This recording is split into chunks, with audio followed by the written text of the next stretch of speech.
The Labour Party was once the party of the working class. Don't forget to like, share, and subscribe. It was the party that fought for workers' rights, fair wages, and a better life for ordinary people. But under Keir Starmer's leadership, Labour has abandoned its roots. It has become the party of the elite, more interested in courting big business and pushing a woke agenda than in standing up for the very people it claims to represent. This essay will argue that Labour's policies are actively harming the working class. From tax hikes that eat into paychecks to environmental policies that drive up the cost of living, Labour is making life harder for ordinary people. Meanwhile, Starmer and his allies seem more concerned with virtue signaling and hobnobbing with billionaires than with addressing the real issues facing working families. Labour's betrayal of the working class is a tragedy. It is a betrayal of the party's history and its values. It is time for Labour to remember where it came from and start fighting for the many, not the few. One of the most damaging aspects of Labour's governance is its economic policy. The increase in national insurance contributions, for example, is a direct hit on working people. This tax hike means less money in the pockets of those who can least afford it. Businesses are also feeling the pinch, leading to job losses and stagnant wages. The economic mismanagement doesn't end there. Labour's policies have contributed to a drop in economic growth. This has resulted in reduced funding for vital public services that working people rely on. From healthcare to education, these cuts have a direct impact on the lives of ordinary families. The rising cost of living only exacerbates these issues. Labour's response to these economic challenges has been wholly inadequate.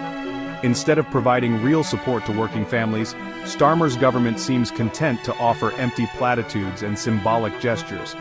Meanwhile, the gap between the rich and the poor continues to widen, and it is working people who are bearing the brunt of Labour's failed policies.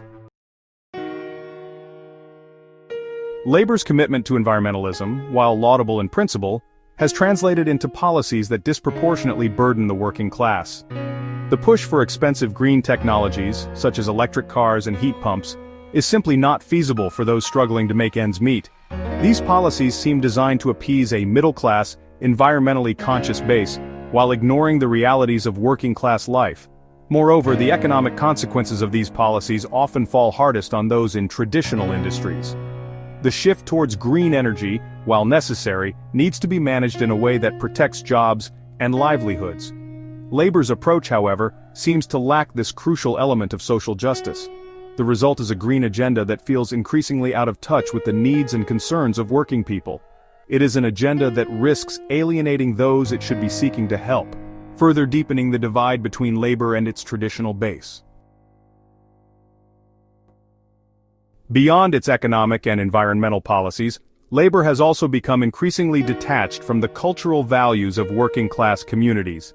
Its embrace of what many perceive as a woke agenda has alienated voters who feel that the party no longer represents their views or priorities.